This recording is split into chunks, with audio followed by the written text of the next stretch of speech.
ഹരേ കൃഷ്ണ. ജയ് ശ്രീ രാധേ രാധേ.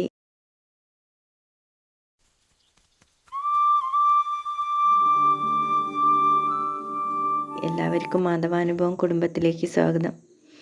എല്ലാവരുടെയും പ്രാർത്ഥന ഭഗവാൻ കേൾക്കട്ടെ. എല്ലാവർക്കും ഭഗവാന്റെ അനുഗ്രഹം ഉണ്ടാവട്ടെ എന്ന് പ്രാർത്ഥിച്ചുകൊണ്ട് ആ തൃപ്പാദങ്ങളിൽ അനന്തകോടി നമസ്കരിച്ചുകൊണ്ട് ഇന്നലത്തെ വീഡിയോയിൽ പറഞ്ഞിട്ടുള്ള ഭഗവത്ഗീത തീർത്ഥയാത്രയുടെ ഭാഗം 2 അപ്പോഴെല്ലാവരും ഗീത പഠിക്കാൻ തയ്യാറായിട്ടിരിക്കുന്നുണ്ടെന്നാണ് വിചാരിക്കുന്നത്.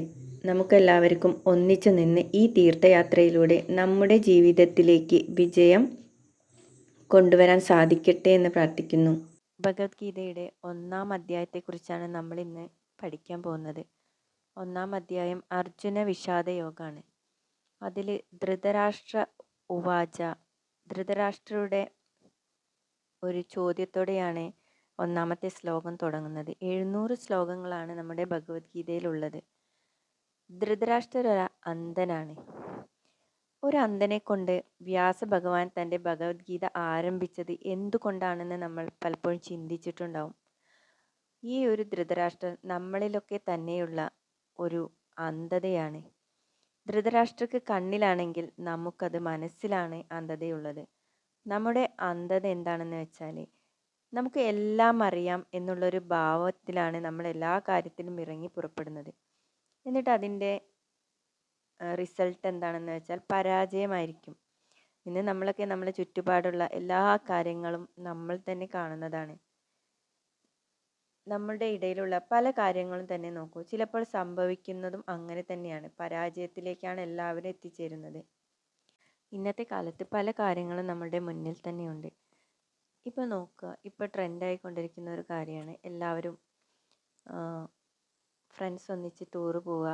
പലതരം കടലിലോ പുഴകളിലോ ഇങ്ങനെയുള്ള സ്ഥലങ്ങളിലൊക്കെ ചാടി മുങ്ങി താഴുമ്പോഴാവും നമ്മൾ കരുതാൻ എനിക്ക് നീന്താൻ അറിയില്ലല്ലോ എന്ന്. ഇതുതന്നെയാണ് നമ്മളുടെ ജീവിതത്തിലും സംഭവിച്ചുകൊണ്ടിരിക്കുന്നത്. കാരണം നമ്മൾ എല്ലാ കാര്യങ്ങൾക്കും ഞാനത് ചെയ്യും, ഞാൻ അങ്ങനെ ചെയ്യും, ഇങ്ങനെ ചെയ്യും എന്നൊക്കെ പറഞ്ഞിട്ട് നമ്മൾ ഇറങ്ങി പുറപ്പെടും. പക്ഷേ നമുക്കൊന്നും അതിനെപ്പറ്റി ഒരറിവും ഉണ്ടാവില്ല. എന്നിട്ട് നമുക്കാണെങ്കിൽ അതിൽ പരാജയപ്പെട്ട് ആകെ ടെൻഷനായി ആകെ സങ്കടമാവും. നമുക്ക് ലാസ്റ്റ് അതിൻ്റെ ഫലം ഉണ്ടാവും. അപ്പോൾ അതിൽ നിന്നൊക്കെ ഉള്ള ഒരു മോചനം എങ്ങനെയാണ് നമ്മളുടെ ജീവിതത്തിൽ വിജയം കൊണ്ടുവരാൻ സാധിക്കുക എന്ന് വ്യക്തമായിട്ട് നമ്മൾ ഭഗവത്ഗീത അവസാനം വരെ നമ്മൾ പഠിക്കുകയാണെങ്കിൽ നമ്മൾക്ക് അതിനുള്ളൊരു ഉത്തരം ഇതിന്ന് തന്നെ കിട്ടും. ഇപ്പോൾ ചിലരാകട്ടെ കയ്യിലുള്ള പണത്തേക്കാൾ കൂടുതൽ ചിലവാക്കും. എന്നിട്ടോ അവസാനം ഒന്നുമില്ലാത്ത അവസ്ഥയിലേക്ക് എത്തിച്ചേരും. അപ്പോൾ നമ്മൾ തന്നെ ചിന്തിക്കും, ഞാൻ മാത്രം എന്താ ഇങ്ങനെ, എൻ്റെ ജീവിതത്തിൽ മാത്രം എന്താ ഇങ്ങനെ പരാജയപ്പെടുന്നത്, ഞാൻ മാത്രമാണല്ലോ ഇങ്ങനെയാവുന്നത് എന്നൊക്കെ ചിന്തിച്ച് നമ്മൾ വല്ലാത്ത ഒരു സങ്കടത്തിലേക്ക് പോകുന്നുണ്ടാവും. ഭഗവത്ഗീതയുടെ 1-ാമത്തെ ശ്ലോകത്തിൽ തന്നെ ധൃതരാഷ്ട്രർ ചോദിക്കുകയാണ് സഞ്ജയനോട്. സഞ്ജയൻ എന്ന വാക്കിനർത്ഥം തന്നെ തന്നെ ജയിച്ചവൻ എന്നാണ്. ഒന്ന് ആലോചിച്ച് നോക്കൂ, നമുക്ക് നമ്മളെ തന്നെ ജയിക്കാൻ സാധിച്ചിട്ടുണ്ടോ? നമ്മുടെ മാനസിക പ്രശ്നങ്ങളെ ഇല്ലാതാക്കാൻ നമുക്ക് കഴിഞ്ഞിട്ടുണ്ടോ? ഇന്നത്തെ ലൈഫ് എല്ലാവർക്കും അറിയാം. എല്ലാം ഉണ്ടാവും. വലിയ വീടുണ്ടാവാം, കാറുണ്ടാവാം, നല്ല ജോലി ഉണ്ടാവാം, എല്ലാം ഉണ്ടെങ്കിലും നമ്മളിൽ എത്ര പേര് നല്ല സന്തോഷമായിട്ട് ഇരിക്കുന്നുണ്ട്? ആരും ഉണ്ടാവില്ല. എല്ലാവർക്കും ഓരോരോ പ്രശ്നങ്ങളും കാര്യങ്ങളും ഒക്കെ ആയിട്ടാവും പോവുക. ആർക്കും പണ്ടത്തെ പോലെ ഒരു പ്രതിബദ്ധത ഉണ്ടാവില്ല. നല്ലൊരു സുഹൃത്ത് ബന്ധങ്ങളോ ആത്മാർത്ഥമായിട്ടുള്ളൊരു ബന്ധങ്ങളോ ഒന്നും ഇന്നത്തെ കാലത്ത് നമ്മൾക്കിടയിൽ കാണാൻ പറ്റാത്തൊരു കാര്യമാണ്. ഇപ്പോൾ ഈ വീടിൻ്റെ ഉള്ളിൽ തന്നെ നോക്കുക, നമ്മൾ എത്ര പേരുണ്ടെങ്കിലും പരസ്പരം സംസാരമോ കാര്യമോ ഒന്നും ഇന്നത്തെ കാലത്ത് ഇല്ല. എല്ലാവരുടെ കയ്യിൽ ഒരു മൊബൈൽ ഉണ്ടാവും. ഈ ഒരു മൊബൈലിൻ്റെ ഉള്ളിൽ ചുരുങ്ങി അങ്ങനെയുള്ളൊരു ജീവിതമാണ് ഇന്നത്തെ കാലത്ത്. അപ്പോൾ ഇതിന്നൊക്കെ ഒരു മാറ്റം കൊണ്ടുവരാനും നമുക്ക് എല്ലാവർക്കും സ്നേഹത്തോടെയും ഒക്കെ സന്തോഷത്തോടെയും ജീവിക്കാനും നമ്മുടെ ജീവിതത്തിലേക്ക് വിജയം കൊണ്ടുവരാനും ഒക്കെ ഈ ഒരു ഭഗവത്ഗീത തീർത്ഥയാത്രയിലൂടെ എല്ലാവർക്കും സാധിക്കട്ടെ എന്ന് ഒന്നും കൂടി ഞാൻ പ്രാർത്ഥിക്കുകയാണ്. അപ്പോൾ നമുക്കൊരു ഈ തീർത്ഥയാത്ര തുടങ്ങാം. അപ്പോൾ എല്ലാവരും നിങ്ങളുടെ കയ്യിലുള്ള ഭഗവത്ഗീത കയ്യിലെടുത്ത് ഒന്നാമത്തെ ശ്ലോകം വായിക്കുക. ഇന്നത്തെ ഈ അവസ്ഥയിൽ നിന്നൊക്കെ നമുക്ക് പുറത്ത് കിടക്കണം എന്നുണ്ടെങ്കിൽ നമ്മൾ ഭഗവത്ഗീത പഠിക്കണം.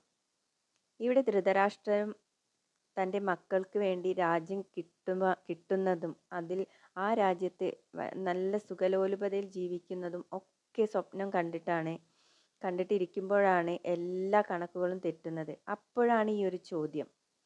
ഗീതയിലെ ആദ്യത്തെ ശ്ലോകത്തിൻ്റെ ഫസ്റ്റ് തന്നെ വരുന്നത് ധർമ്മത്തെക്കുറിച്ചാണ്. ധർമ്മക്ഷേത്രേ കുരുക്ഷേത്രേ സമവേദായുജുസ്സുവാ മാമക പാണ്ഡവാചൈവ കിമകുർവത സഞ്ജയ. ധൃതരാഷ്ട്ര സഞ്ജയനോട് പറയാണ്, ഹേ സഞ്ജയ, ധർമ്മക്ഷേത്രമാണ് കുരുക്ഷേത്ര ഭൂമി. ഈ ഒരു ധർമ്മക്ഷേത്രമായ കുരുക്ഷേത്ര ഭൂമിയിൽ എത്തിച്ചേർന്ന യുദ്ധം ചെയ്യാൻ ആഗ്രഹമുള്ള നമ്മുടെ ആളുകൾ, അതായത് ധൃതരാഷ്ട്രയുടെ പുത്രന്മാരായ കൗരവരും പാണ്ഡവന്മാരും എന്താണ് ചെയ്തത്? ഇതാണ് ധൃതരാഷ്ട്രർ ആദ്യത്തെ ശ്ലോകത്തിൽ തന്നെ ചോദിക്കുന്നത്. ഒന്നാമത്തെ ശ്ലോകം ഇവിടെ ഇന്ന് അവസാനിപ്പിക്കുകയാണ്. അപ്പം നാളെ സഞ്ജയ ഉവാച, അതായത് സഞ്ജയൻ അതിനുള്ള ഉത്തരമാണ് പറയുന്നത്. അപ്പം നാളത്തെ വീഡിയോയിൽ നമുക്ക് സഞ്ജയ എന്താണ് ധൃതരാഷ്ട്രരോട് പറഞ്ഞതെന്ന് നോക്കാം. അപ്പോൾ എല്ലാവരും ഭഗവത്ഗീത തീർത്ഥയാത്രയിൽ ഒരു കുടുംബമായിട്ട് നമുക്കെല്ലാവർക്കും പോകാൻ സാധിക്കട്ടെ.